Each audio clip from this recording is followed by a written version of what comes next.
Pinasilip na ang docu-movie ng election campaign ni dating Vice President Leni Robredo at mapapanood na yan ngayong buwan sa mga sinihan.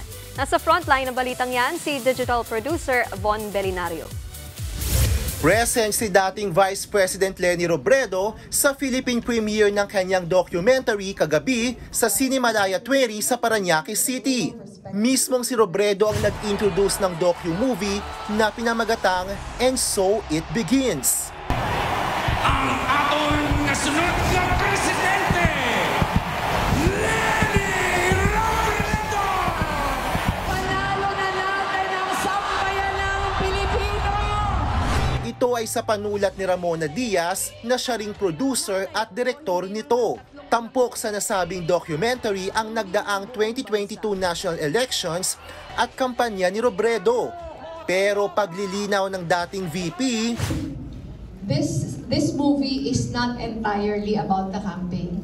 So this movie was supposed to be a sequel to 1,000 Cuts. Mr. President, is it important that people be afraid of you? Fear. yes.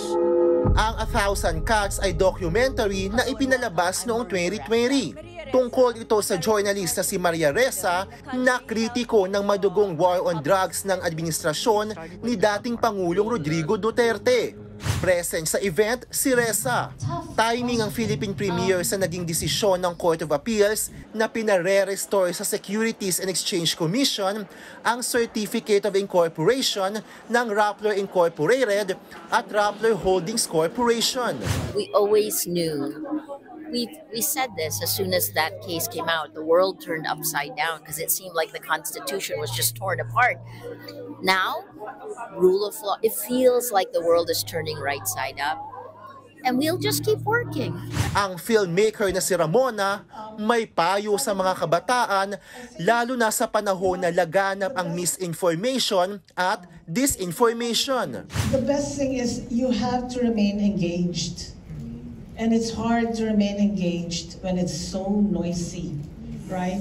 I don't think the point of disinformation, it's not my original thought, but really the point of disinformation or the lies is not to make you believe the lies, is that to make you question what the truth is, right? Hangad ni Robredo sa mga manonood ng documentary na ipagpatuloy ang trabahong nasimula ng mga volunteers sa kampanya. Maganda din itong inspirasyon para lalo na yung mga kasama sa kampanya na ipagpatuloy yung laban tapos sana ma-realize na the elections was not the end of the fight. Madaling makipagdebate, mas radikal ang magmahal.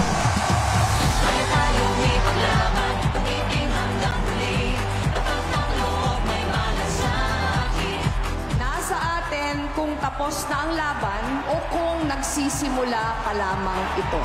Mapapanood ang regular screening ng And So It Begins ngayong August sa mga sinihan nationwide.